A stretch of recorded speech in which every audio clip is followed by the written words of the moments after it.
Hi all. Today we will discuss the fringing effect. So fringing effect will occurs in microstrip patch antennas. So microstrip patch antenna consists of three layers. This this is the simple microstrip patch antenna. This is the ground plane, ground,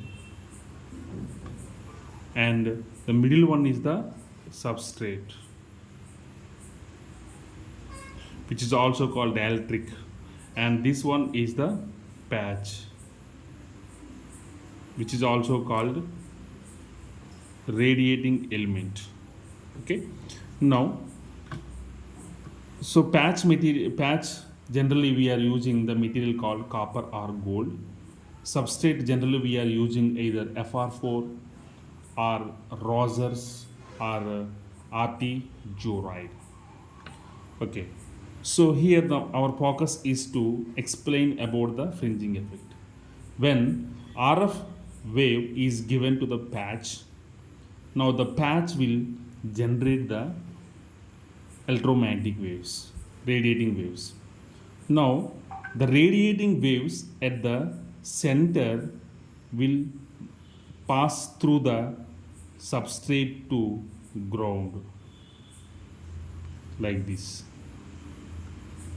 But the waves at the edge of the patch will not ground directly through the substrate.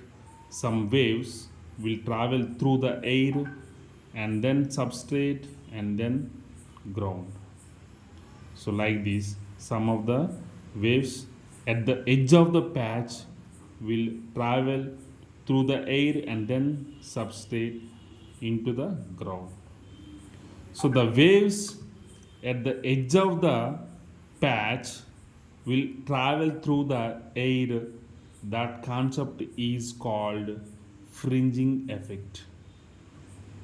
Now our aim is to antenna should radiate the waves, more waves into the air. Means that we should increase the fringing effect. That is very important. Now to increase the fringing effect, first point what we have to do is we should decrease the relative permittivity of the substrate. Means when the wave traveling from air into the substrate, the air is also having some relative permittivity almost equivalent to 1.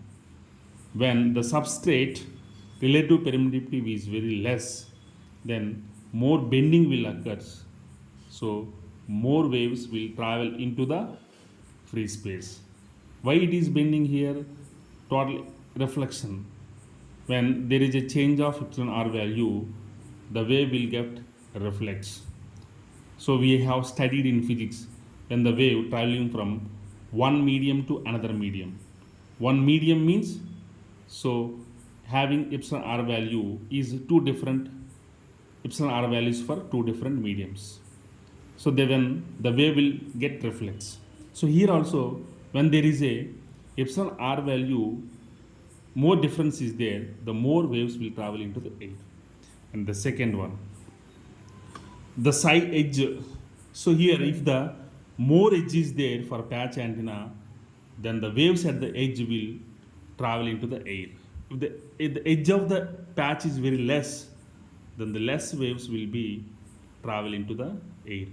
So what is the concept of fringing? The waves will be transmit into the air. So if the more edge is there, more waves will transmit into the air, then we can increase the fringing. So increase the edge of patch should increases. And third one, so increase the size of the height of the substrate. So increase the height of the substrate, then also we can increase the fringing effect. So this is the simple concept of fringing. So finally conclusion is the fringing is the effect occurs in microstrip patch antennas when the waves at the edge of the patch will undergo into the air and then substrate and then ground. Some waves will travel into the air. Some waves will travel into the air. So from here also some waves will travel into the air. So the waves which are travel initially into the air is the concept of fringing effect. So there are three methods to improve the fringing effect. One is the reduction of the epsilon r value of a substrate and increasing the edge of a patch and increasing the height of the substrate. Thank you.